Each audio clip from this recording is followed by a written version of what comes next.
Hello everyone. तर कसे आहात तुम्ही सगळे? आय होप ठीक असणार, मजेत असणार.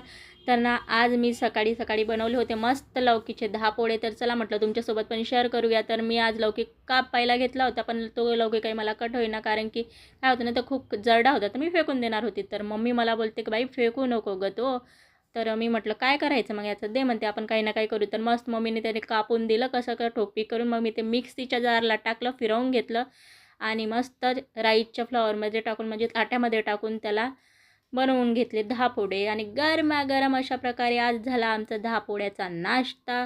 आणि मग 10 पोळे वगैरे खाऊन घेतला आणि निघाले मी समोरच्या प्रवासाला. तर हे वैनगंगा नदी आहे ब्रह्मपुरी आणि वडसेच्या मधात असलेली, म्हणजेच दोन्हीच तीच सिटीमधली. तर असं आमचा प्रवास होता आजचा. तर मी म्हटलं थोडं तुमच्यासाठी पण थोडंफार शूट करू. आता हे वडसा सिटी आहे, फायनली व्हायचा मार्केट वगैरे खूप मस्त होतं इथला. व्हेजिटेबल तर एवढे आले होते मार्केटला, फ्रूट्स वगैरे सगळं काही खूप मस्त होतं. हे बघून तर माणसं असं वाटत होतं हे घेऊ की ते घेऊ, पण मी थोडंफार मला जे जे लागतं ते तेवढं घेऊन घेतलेलं. आणि नवरोबा म्हणतो की आता काही नाही गं म्हणे, आपल्याला सगळं तिकडे सगळं फ्रेशच मिळणार. तर मी म्हटलं हो राव, असंच काही समजून घ्या म्हटलं. आणि आता हे आपल्याला केमिकलचं खायला मिळणार नाही, कारण की हे सगळं नॅचरल आहे सगळं. तर मी म्हटलं हो, आणि आपलं आयुष्य पण. तर काय आहे, एवढे वर्ष ना आम्ही तिकडे राहून तर मस्त केमिकल खाणं, केमिकल पिणं असं समजू शकता. तर आय होप तुम्हाला गावाकडले व्हिडिओ आवडतील.